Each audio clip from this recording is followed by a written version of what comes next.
दोस्तों, रात के तकरीबन 10 बजे का समय हो रहा था। एक बेहद ही खूबसूरत और नौजवान विधवा महिला अपना रात का खाना-पीना खा करके कमरे में लेटने के लिए जाती है।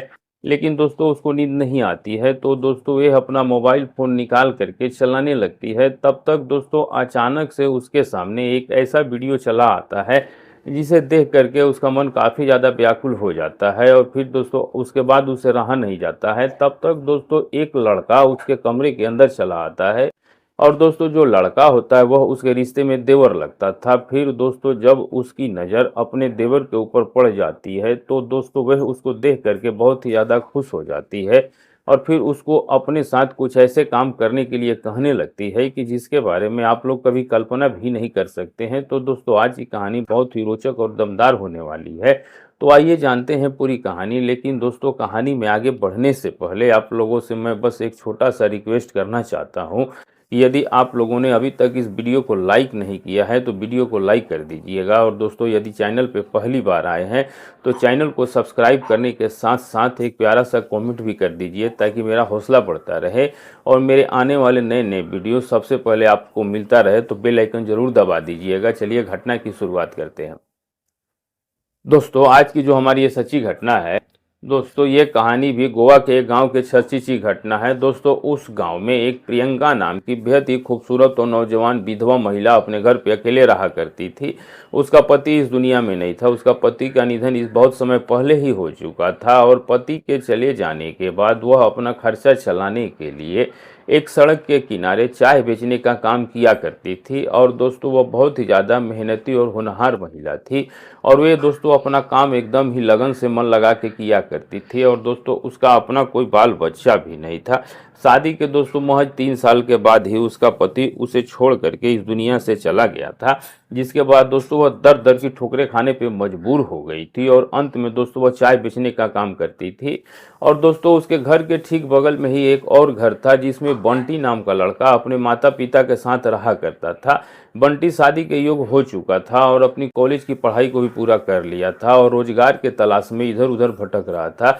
लेकिन दोस्तों उसके माता पिता जो थे वह काफ़ी पैसे वाले थे। उनके पास पैसों की कोई भी कमी नहीं थी और बंटी को जब भी पैसे की आवश्यकता होती थी तब वह अपने माँ से मांग लिया करता था और दिन भर दोस्तों अपने मन चले दोस्तों के साथ इधर उधर घूमता फिरता रहता था। फिर दोस्तों ऐसे ही एक दिन की बात है, दोपहर को करीबन 1 बजे बंटी जो था वो अपने कुछ यार दोस्तों के साथ चाय पीने के लिए प्रियंका के चाय की दुकान पे चला जाता है। और दोस्तों जब प्रियंका की दुकान पे जाता है और जब वो प्रियंका को देखता है तो देखता ही रह जाता है, क्योंकि प्रियंका बेहद ही खूबसूरत और नौजवान थी और जो कोई भी उसकी दुकान पर एक बार चाय पीने के लिए आता था तो बार बार उसी की दुकान की चाय पिया करता था।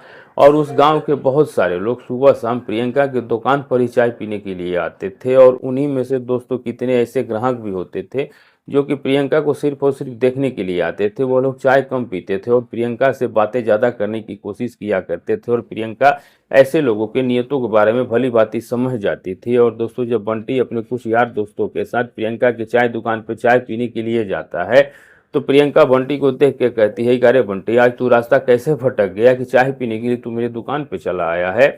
तो कहता है कि नहीं भाभी जी, कुछ ऐसी बात नहीं है, दरअसल आज मेरे दोस्तों को चाय पीने का दिल कर रहा था तो मैं सोचा कि क्यों ना आप ही के दुकान पे इन लोगों को चाय पिला दूं। अब यही सोच करके मैं आपकी दुकान पे चाय पीने के लिए आ गया हूं। अब फिर उसके बाद दोस्तों वह प्रियंका को 6 कप चाय बनाने का ऑर्डर देता है और कहता है कि भाभी जी, आज आप हम लोगों को ऐसा चाय पिला दीजिए कि हम लोग बार बार आप ही की दुकान पर चाय पीने के लिए आए। अब इसके बाद दोस्तों प्रियंका जो थी उन लोगों के लिए एकदम बढ़िया से स्पेशल चाय बना करके पीने के लिए देती है। और दोस्तों जब वह लोग प्रियंका के हाथों की बनाई हुई चाय को पीते हैं तो दोस्तों चाय पी करके वाह वाह कहने लगते हैं और प्रियंका को धन्यवाद देते हैं और कहते हैं कि वाह भाभी, आपने तो आज कमाल कर दिया। आपके जैसा चाय तो हम लोगों ने आज तक तो पिया ही नहीं था। और दोस्तों वे लोग खुशी के मारे बंटी जो था प्रियंका को 100 रुपया दे देता है। दोस्तों वो 30 रुपए की चाय के बदले प्रियंका को 100 रुपया देता है। तो प्रियंका उसे बाद में अपना पैसा चाय के काट के लौटाने लगती है तो बंटी कहती है, नहीं भाभी, आपने इतना अच्छा चाय हम लोगों को बना के पिलाया है और आप मुझे पैसे लौटा रही हैं, ये पैसे इस चाय के बदले में बहुत ही कम है। अब दोस्तों जब प्रियंका अपनी बंटी से ऐसी तारीफ सुनती है तो मन ही मन बहुत ही ज़्यादा खुश हो जाती है। और उसके बाद दोस्तों बंटी अपने यार दोस्तों के साथ घर चला आता है। लेकिन उस दिन के बाद से बंटी को प्रियंका की चाय की आदत पड़ जाती है और जब भी बंटी का कहीं दिल नहीं लगता था तो प्रियंका की चाय की दुकान पर चाय पीने के लिए चला जाता था और चाय पीने के बहाने वो प्रियंका को देखता, उससे बातें करता और दोस्तों ऐसे ही कर करके दोनों के बीच में काफ़ी ज़्यादा लगाव हो जाता है। और जब भी प्रियंका कुछ पैसे की आवश्यकता होती थी तो वो बंटी से उधार ले लेती थी और बंटी भी उसे हंसते हंसते दे दिया करता था और फिर दोस्तों दोबारा वो प्रियंका से पैसे नहीं लिया करता था और ढेर सारी उसकी सहायता भी किया करता था। जब कभी भी प्रियंका की चाय की दुकान पर कुछ ज़्यादा ग्राहक चले आते थे तो बंटी जो था वो प्रियंका को चाय बनाने में मदद करता था और अब इसी तरीके से धीरे धीरे बंटी जो था उसकी मदद करते करते एकदम से उसके करीब चला जाता है। और फिर दोस्तों अब इसी तरीके से बंटी के माता पिता को भी बंटी और प्रियंका के बारे में पता चल जाती है। तो दोस्तों एक दिन बंटी की माँ बंटी को समझाती है और कहती है कि तुम बार बार प्रियंका के चाय की दुकान पर चाय पीने के लिए क्यों जाते हो। तो कहता है कि माँ प्रियंका में किस चीज़ की कमी है, आखिरकार वो भी एक महिला है, क्या वह एक इंसान नहीं है और इंसान ही तो इंसान की मदद करता है और मैं तो केवल उसकी मदद करने के लिए जाता हूँ। फिर दोस्तों वह कहती है कि देख अब तू शादी के योग हो चुका है, इसलिए कोई अच्छी सी लड़की देख करके अपना शादी करके घर बसा ले, तब कब तक आवारा लड़कों की तरह इधर उधर भटकता रहेगा।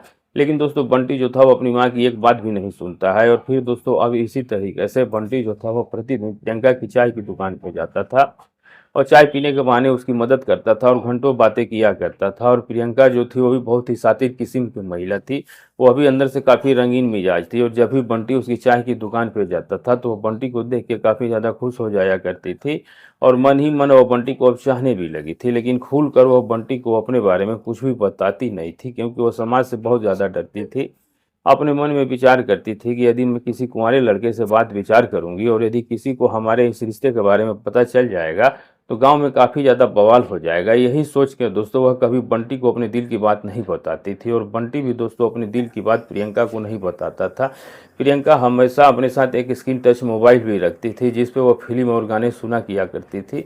जब भी उसका दिल नहीं लगता था तो वह अपना मोबाइल फ़ोन चलाने लगती थी और जब कभी भी वह अपनी चाय की दुकान पे होती थी या फिर घर पे होती थी तो हमेशा ही मोबाइल चलाती थी। उसे मोबाइल से बहुत ही ज़्यादा प्रेम हो चुका था। फिर दोस्तों एक दिन की बात है, रात के समय में प्रियंका जो है वह अपना खाना पीना खा करके कमरे में सोने के लिए जाती है, लेकिन दोस्तों उसको नींद नहीं आती है तो वह अपना मोबाइल चलाने लगती है। अब होता ये है दोस्तों कि मोबाइल चलाते तब तक अचानक से उसके सामने एक ऐसा वीडियो चला आता है कि जिसको देखने के बाद उसकी सब्र की सारी बांधें टूट जाती है और उसे रहा नहीं जाता है।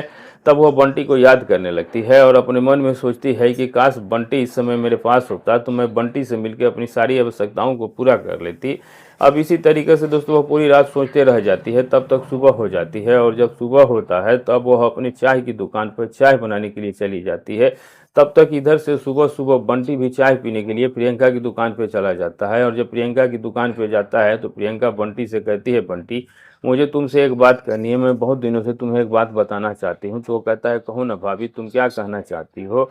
तो दोस्तों जैसे ही वह उसे अपने दिल की बात बताना चाहती है तब तक दोस्तों एक दूसरा ग्राहक उसकी दुकान पे चाय पीने के लिए चला आता है, जिसके बाद दोस्तों वो एकदम से चुप हो जाती है और अपने दिल की बात बंटी को नहीं बता पाती है। तब तक दोस्तों और भी ग्राहक उसके दुकान पे चाय पीने के लिए चले आते हैं क्योंकि दोस्तों उस समय सुबह का समय हो रहा था। अब इसके बाद बंटी जो था वह भी अपना चाय पानी पीता है और प्रियंका से कहता है कि भाभी अभी मेरे पास पैसे नहीं हैं, लेकिन मुझे एक ज़रूरी काम आन पड़ा है, मैं अपना काम करने के लिए जा रहा हूँ और जब मैं शाम के समय चाय पीने के लिए आऊँगा तो आपका बकाया पैसा दे दूंगा। तो वो कहती है कि अरे बंटी, तुम तो मुझे कितना ही उधार पहले ही दे रखे हो और भला एक कप चाय के लिए तुम मुझे क्या पैसा दोगे, तुम जा सकते हो। उसके बाद दोस्तों बंटी जो है वो वहाँ से अपना काम करने के लिए चला जाता है। लेकिन दोस्तों जब शाम होता है तो प्रियंका जो थी वो बंटी के आने का इंतजार करने लगती है।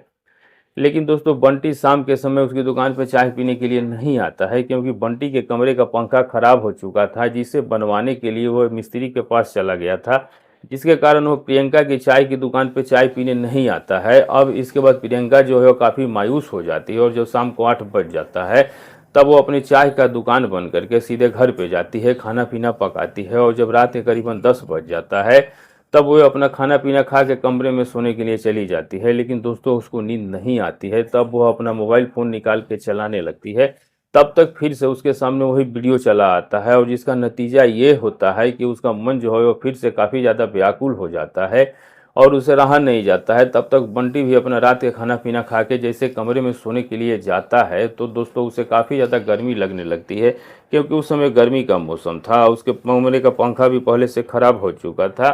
अब इसके बाद दोस्तों वो भी अपना बिस्तरा लेकर के छत पर सोने के लिए जाता है, लेकिन दोस्तों उसी दौरान वह अपने घर के सीढ़ियों पे गिर जाता है, जिसके बाद दोस्तों अब उसके घुटनों में काफ़ी ज़्यादा चोट लग जाती है। तब तक दोस्तों उसकी माँ जो है वहाँ पे चली आती है, और दोस्तों जब वो आती है तो देखती है कि बंटी के घुटनों पे काफ़ी ज़्यादा चोट लग चुकी है। तब वह कहती है कि बंटी, घर पे तो डिटॉल भी नहीं है कि मैं तुमको लगा दूं। तो वह कहता है कि माँ तू चिंता मत कर, मैं प्रियंका भाभी के घर पे चला जाता हूँ। प्रियंका भाभी जो है वह हमेशा अपने घर पे डिटॉल रखती है।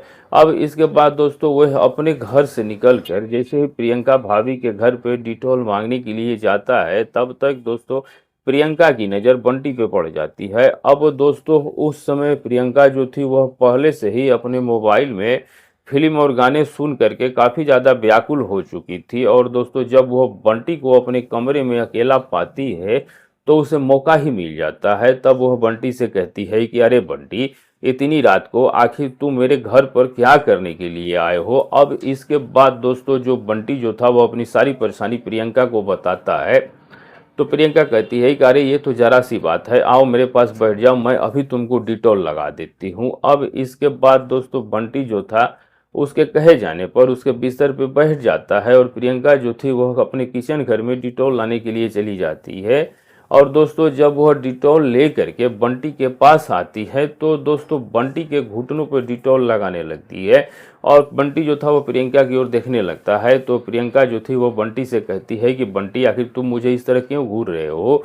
तो वह कहता है कि भाभी आज तुम बेहद ही ज़्यादा खूबसूरत लग रही हो। तो प्रियंका कहती है कि मैं तो खूबसूरत पहले से ही हूँ, लेकिन इसके अलावा भी यदि अगर तुम्हारा कुछ इरादा है तो मुझे बताओ। तो वह कहता है कि नहीं भाभी, इसके अलावा मेरा कोई भी इरादा नहीं है। तब जो प्रियंका थी वह कहती है कि बंटी, आज तुम शाम को मेरे चाय की दुकान पर चाय पीने के लिए नहीं आया, क्या बात है। तो बंटी जो था वह बताता है कि भाभी, मेरे कमरे का पंखा खराब हो चुका था, जिसको बनवाने के लिए मैं मैकेनिक के पास चला गया था, इस कारण मैं शाम के समय आपकी दुकान पर चाय पीने नहीं आया। अब उसके बाद दोस्तों प्रियंका उसकी बातों को सुन करके समझ जाती है।